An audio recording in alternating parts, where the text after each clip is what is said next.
These are the names of the sons of Israel who went to Egypt with Jacob, each with his family: Reuben, Simeon, Levi, and Judah; Issachar, Zebulun, and Benjamin; Dan and Naphtali; Gad and Asher. The descendants of Jacob numbered 70 in all. Joseph was already in Egypt. Now Joseph and all his brothers and all that generation died, but the Israelites were exceedingly fruitful. They multiplied greatly, increased in numbers, and became so numerous that the land was filled with them.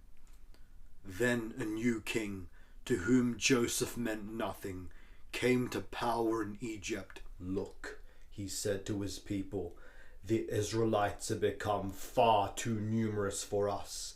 Come, we must deal shrewdly with them, or they will become even more numerous, and if war breaks out, will join our enemies, fight against us, and leave the country."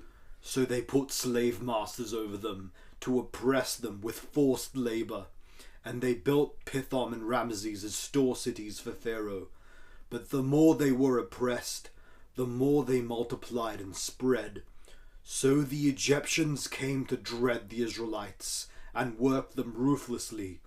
They made their lives bitter with harsh labor in brick and mortar, and with all kinds of work in the fields. In all their harsh labor, the Egyptians worked them ruthlessly. The king of Egypt said to the Hebrew midwives, whose names were Shiphrah and Puah, "When you are helping the Hebrew women during childbirth on the delivery stool, if you see that the baby is a boy, kill him. But if it is a girl, let her live." The midwives, however, feared God and did not do what the king of Egypt had told them to do.